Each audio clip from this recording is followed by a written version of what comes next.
भारत 2047 तक global leader बनने के लिए तैयार है, जिसका जिक्र प्रधानमंत्री बार बार करते हैं कि साल 2047 तक का हमारा एक लक्ष्य है और यह रास्ता व्यापार के जरिए ही जाता है। 2047 में हमने वो विकसित भारत, वो डेवलप्ड नेशन का संकल्प लिया है, वो व्यापार और कारोबार बढ़ाकर ही हासिल किया जा सकता है। 2047 में जब हमारे देश की आजादी के 100 साल होंगे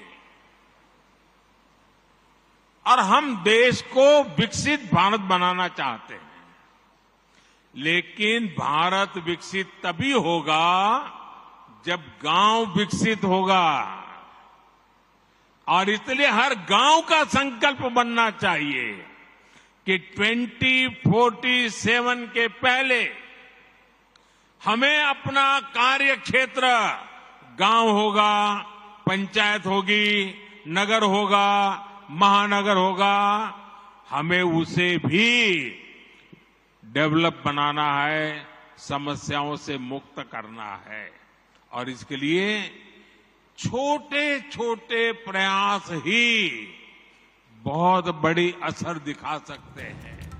बीते कुछ सालों में हमने ये देखा कि कैसे भारत का राजनीतिक वजन लगातार बढ़ता जा रहा है, पॉलिटिकल वेटेज जिसको हम कहते हैं। और आज जब भारत G20 देशों की मेजबानी कर रहा है तो एक बार फिर से पूरी दुनिया की नजर भारत पर लगातार बनी हुई है। ये सिर्फ हम नहीं कह रहे हैं, बल्कि वो तमाम राष्ट्राध्यक्ष भी कह रहे हैं जो G20 में शामिल होने के लिए भारत की धरती पर मौजूद है।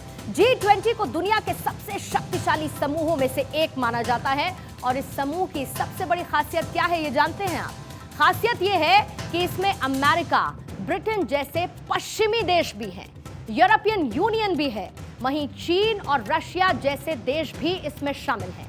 और कौन कौन से देश दुनिया के नक्शे पर आते हैं, उन्हें आप इस वक्त दुनिया के नक्शे पर देख सकते हैं। यानी कि कहीं ना कहीं पूरी दुनिया को, यानी कि अगर आप ग्लोब को टर्न अराउंड करेंगे तो ग्लोब में आपको जो तमाम देश नजर आएंगे, इस समूह ने लगभग उनको कवर कर रखा है। और ये ताकत बताने के लिए काफी है तमाम नेताओं के एक साथ मौजूदगी की, कैसे एक फोरम पर, एक पेज पर तमाम डेवलप्ड नेशंस और डेवलपिंग कंट्रीज आगे बढ़ रहे हैं ताकि आने वाली चुनौतियों का सामना कर सके। अब अगर हम G20 समूह की ताकत को आंकड़ों की शक्ल में देखेंगे तो ये कुछ इस तरीके से नजर आएगी, आप इसको महसूस कीजिएगा।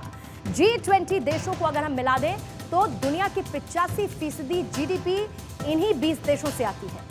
यानी कि दुनिया के 195 देशों में से जो 85% है वो इन 20 देशों के पास GDP है, जबकि बाकी 175 देशों का हिस्सा GDP में सिर्फ और सिर्फ 15% का है।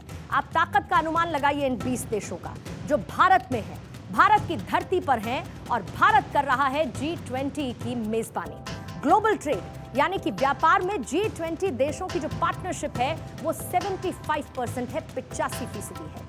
G20 की ऑफिशियल वेबसाइट में इसका परिचय कुछ इस तरीके से लिखा हुआ है, G20 is the premier forum for international economic cooperation and it plays an important role in shaping and strengthening global architecture and governance on all major international issues।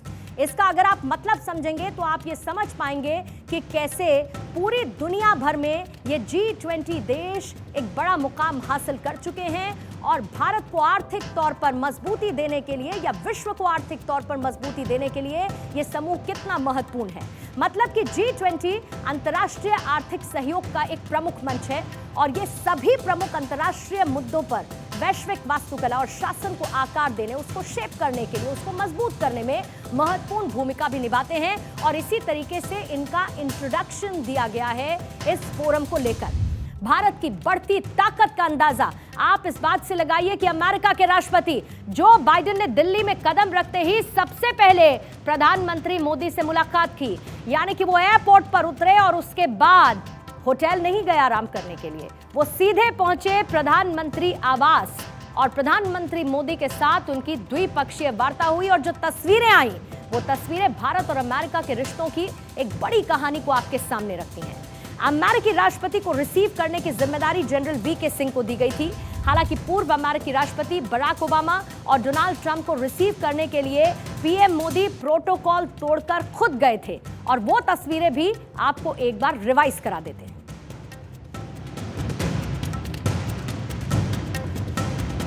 दरअसल भारत और अमेरिका के मजबूत होते रिश्तों से चीन परेशान है, क्योंकि इंडो पैसिफिक रीजन ही चीन के व्यापार की रीढ़ है।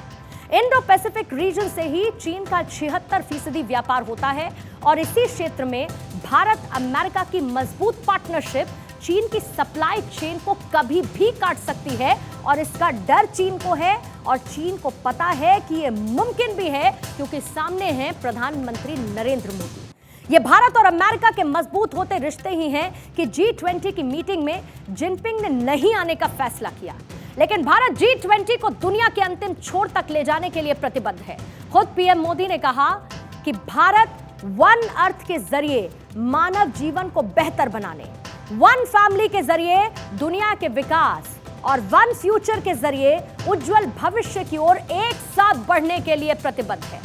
भारत में हो रही G20 की मीटिंग भविष्य की दिशा को और दशा को निर्धारित करने वाली है। भारत की भावना एक ऐसी दुनिया के निर्माण की है जहां पर एकता हर मतभेद से ऊपर हो और साझा लक्ष्य यानी कि कॉमन टारगेट अलगाव की सोच को खत्म कर दे।